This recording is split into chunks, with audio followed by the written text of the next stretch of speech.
Now in this video, you're gonna learn how to use arpeggios to create more melodic guitar solos. Now it's the first video in a 3-part series for my new course, Melodic Soloing. It's on sale now at the link in the description. All right, so the first, in my opinion, the most important thing about melodic soloing is making a connection to the chords.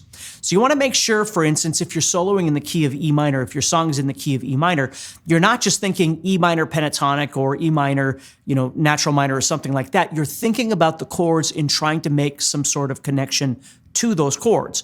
Now there's 2 ways that you can do this. Number 1, you can do that by knowing the notes on your fretboard and knowing your theory, so you know what notes are in each chord and you're able to visualize those. If you're not really able to do that, the other thing you can do is just simply visualize chord shapes across your fretboard, and there's a lot of different ways of doing this, but let me show you a couple of things. So let's say our first chord was going to be E minor. So what we might do here is we might visualize E minor even in the open position. Let's say I come down here and play those notes of an E minor chord. Okay?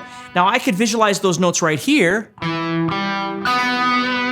as well, or visualize those notes up there as well. Now what I want to do is start trying to build out that visualization so I have more stuff to work with here. And then in the next video, we're going to actually add on top of here, but let's just start with one thing at a time here.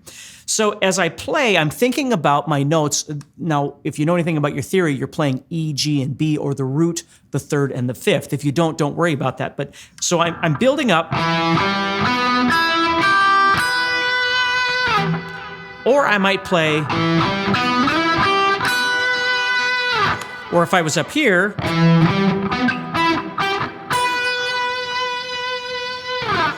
so the point is, I've got a number of different avenues or directions I can go on my fretboard as I'm trying to lay out these notes, the 3 notes of the chord.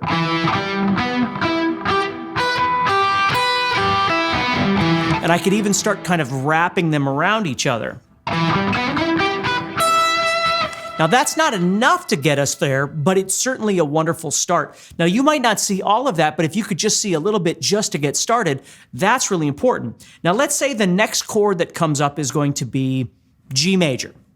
So we're moving from E minor to G major. So the next thing I do then is, as I'm playing and I move from E minor, the next thing I want to do is start trying to visualize G major. And again, you're going to do it one of 2 ways. Either you already know all the notes on your fretboard and you can visualize all of your chords and things like that, or you're trying to visualize some shapes. So G major, for instance, I could, if I was visualizing what I call the cage chording system, which we all call cage chording system, but if I was visualizing the G chord here, more importantly, visualizing the G chord right here, or I could even see it right off of this, okay? More importantly, if I think about the D chord being moved up, D, E, F, G,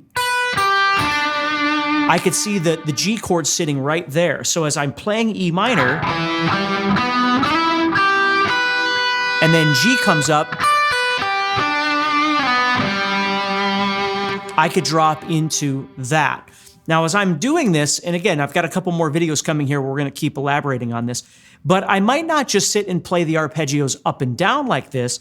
I might just start thinking about just a couple of notes that I want to emphasize so that E minor is being played and I come up, and then G comes up,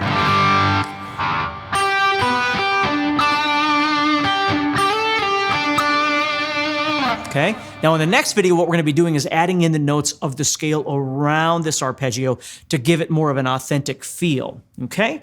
So E minor is being played, and here comes G, E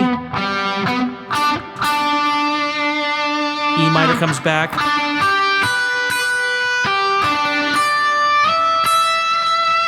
and then back to G,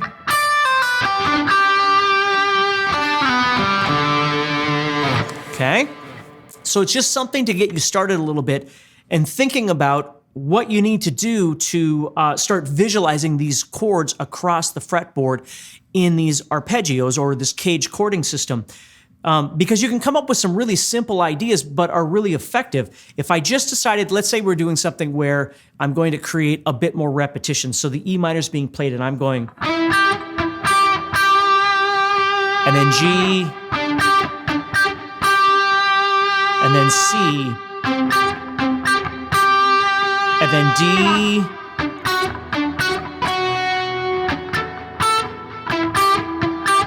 see, I could create a little repetitive idea by doing something very simple like that, and of course we can expand this.